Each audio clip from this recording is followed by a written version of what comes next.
공부하겠습니다. 누가복음 7장 11절에서 17절입니다. 그 후에 예수께서 나인이라 성으로 가실새 제자와 허다한 무리가 동행하더니 성문에 가까우실 때 사람들이 한 죽은 자를 메고 나오니 이는 그 어미의 독자요 어미는 과부라. 그 성에 많은 사람도 그와 함께 나오거늘 주께서 과부를 보시고 불쌍히 여기사 울지 말라 하시고 가까이 오사 그 관에 손을 대시니 맨 자들이 서는지라. 예수께서 가라사대 청년아 내가 내게 말하노니 일어나라 하시매 죽었던 자가 일어앉고 말도 하거늘 예수께서 그를 어미에게 주신대 모든 사람이 두려워하며 하나님께 영광을 돌려가되 큰 선지자가 우리 가운데 일어섰도다 하고 또 하나님께서 자기 백성을 돌아보셨다 하더라. 예수께 대한 이 소문이 온 유대와 사방에 두루 퍼지니라. 아멘. 우리가 예수님의 생애를 함께 보고 있습니다. 오늘 이 사건은 참 놀라운 사건입니다. 죽은 자가 다시 살아나는 사건, 예수님께서 죽은 청년을 살리시는 사건입니다. 예수님께서 나인성으로 들어가시는데 그 성문을 통해 들어가는 그런 지역이었습니다. 그때 반대편에서 성문을 통해서 나오는 무리들이 있었는데 그것은 장사하는 무리였습니다.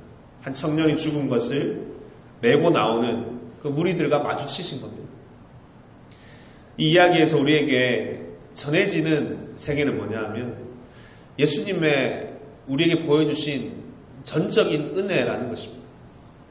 울고 있는 이 여인을 주님께서 그냥 지나치지 않으시고 그 장사 무리를 그냥 지나치지 않으시고 불쌍히 여기시고 그를 위로하시면서 그의 아들을 살려주셨다라는 겁니다.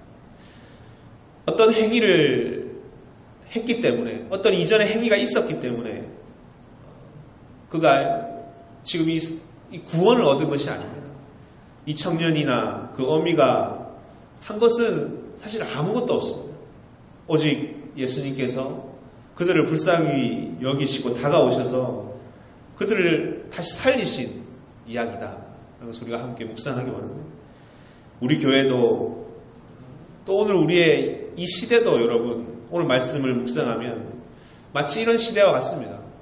청년이 죽은 시대, 새로운 생명이 나지 못하는 시대, 활력을 잃은 시대, 청년들이 오히려 교회를 떠나는 시대, 그때 이를 두고 좀 슬퍼하는 이들, 슬피 우는 자들이 있다면 주님께서 그들의 소리를 들으실 것입니다.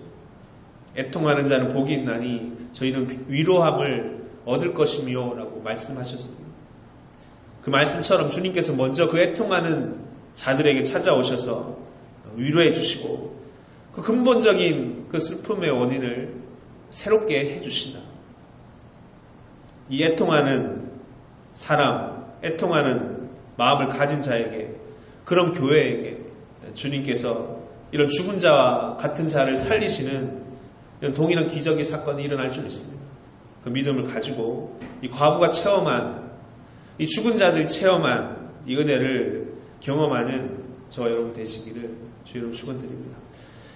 이 죽은 청년의 어머니는 어떤 사람이냐면 과부라고 하였습니다. 12절에 보면 그렇게 되어 있죠. 이는 그 어미의 독자요 어미는 과부라. 과부는 남편이 없는 자입니다. 율법에서 보면 특별히 과부와 고아와 과부를 돌보라라고 기록하고 있습니다. 누구보다도 시대에 어려움이 처해 있는 자, 그가 과부라고 할 수 있을 것입니다. 당시에 이스라엘 사회에서 남편이 있다가 사라졌다는 것, 그것은 그 사회에서 자신을 지키고 자신을 이끌어줄 그런 보호자가 사라졌다는 말과 같은 것입니다. 험한 세상에 보호막이 되는, 자신을 지켜줄 자가 사라졌다. 의지할 자가 죽었다. 요한복음 4장에 보면 사마리아 여인에게는 남편이 5이나 있었습니다. 어떻게 5 남편이나 있었는가라고 할 수 있지만 그만큼 자기를 지켜주고 자기를 정말 사랑해주고 자기가 살아가야 될 힘이 되고 이유가 되는 그 남편이 너무나 필요한 것입니다. 바울은 어떻게 얘기했냐면 율법이 자신의 남편이다라고 했습니다.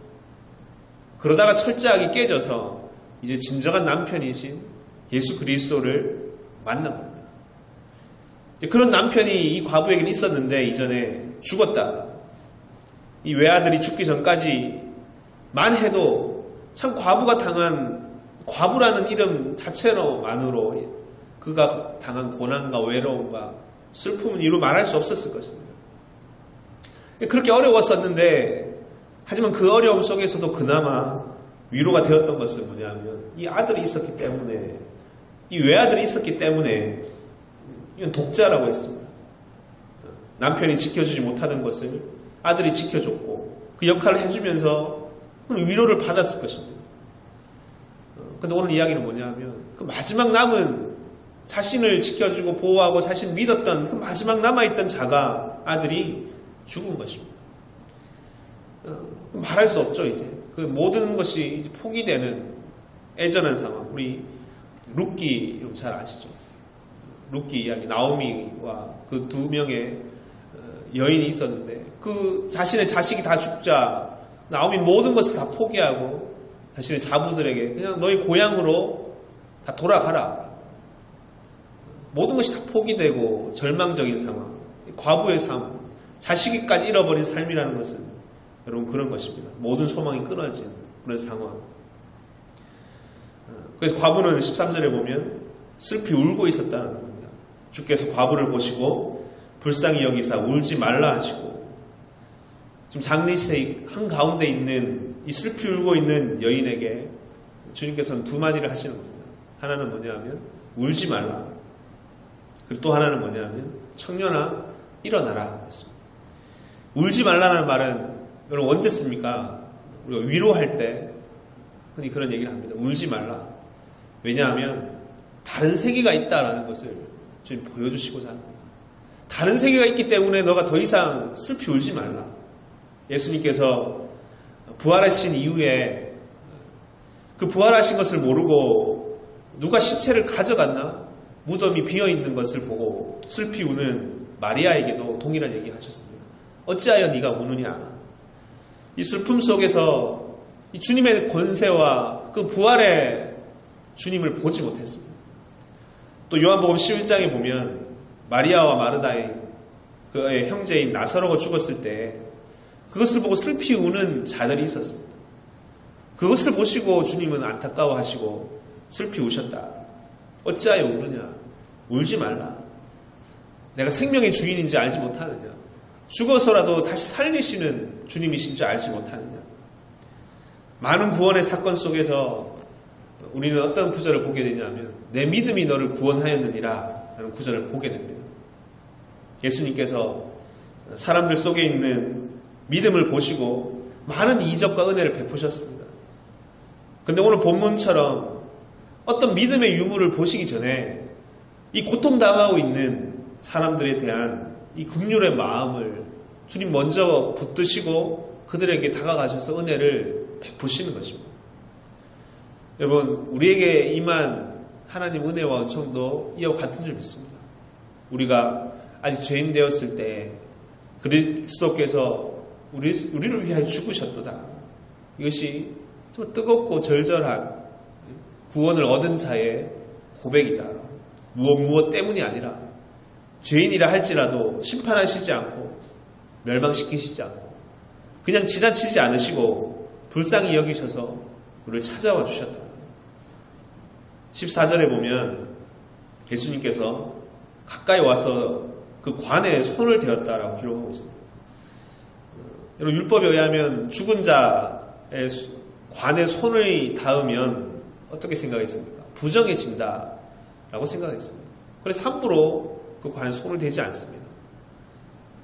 그런데 예수님께서는 그것을 다 초월해 계시다. 그 사랑의 법으로 그걸 다 율법을 다 이루고 남으셨다. 사랑의 힘으로 모든 죽음의 힘을 다 이기셨다. 그리고 그 청년은 살아나게 됩니다. 청년아 일어나라. 죽음의 영을 물리치고 이제 생명을 불어넣으셨다. 오늘 우리가 이 말씀을 들으면서 이것이 희망과 구원의 메시지로 오늘 우리에게 깊이 깨달아지고 들려와야 되겠습니다. 전에 제가 언제 청년 사역을 할 때 이 이 구절을 가지고 전도를 한 적이 있었습니다. 청년아 일어나라. 정말 청년이 일어나야 하는 이 주의 말씀, 우리가 이 말씀을 대언해야 되지 않을까? 이 말씀을 전해야 되는 자리에 우리가 있지 않을까? 이 시대에도 동일하게 이런 놀라운 부활의 기적을 맛보는 우리가 다 되기 원합니다.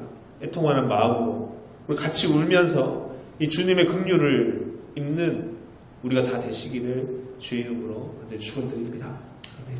같이 기도하시겠습니다. 사랑의 주님, 나인성의 한 과부를 자신의 외아들이 죽어 슬피 울고 있는 이 과부를 이 장사의 행렬을 좀 지나치지 않으시고 찾아오셔서 그들을 위로하시고 이 전적인 은혜와 이 놀라운 부활의 생명의 역사를 일으키신 이 주님의 이 귀한 사랑의 세계를 이 주님의 이 귀한 은혜의 오심을 우리가 이 시간 다시 기억하는 자들 되게 도와주시옵소서. 주님께서는 늘 그렇게 죽어가고 있는 또 죽은 자와 방불한 자들에게 찾아오셔서 놀란 생명의 호흡을 불어넣으시는 주님이십니다. 슬피 울고 있는 자들을 이 과부와 고아의 아버지 되시고 그들에게 먼저 찾아오셔서 그들의 슬픔을 위로하시고 그들의 근본적인 그 문제와 그 아픔을 치유하시고 새롭게 하시는 주님이신 줄 믿습니다. 이 사건 이후에 예수님의 이름이, 그리스도의 이름이 온 유다 땅 가운데 널리 전파되었다라고 말씀하셨습니다. 생명의 역사가 있는 곳에 그런 부흥의 그런 놀라운 더한 생명의 역사가 있는 것임을 주님 고백합니다.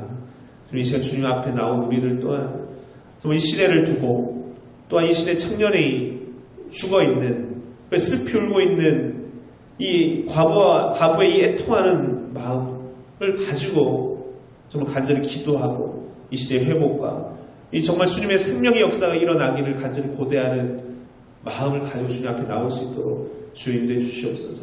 주님 간절히 애통이 부르짖는 자들에게 복이 있느니 저희가 위로함을 받을 것이며라고 말씀하셨습니다.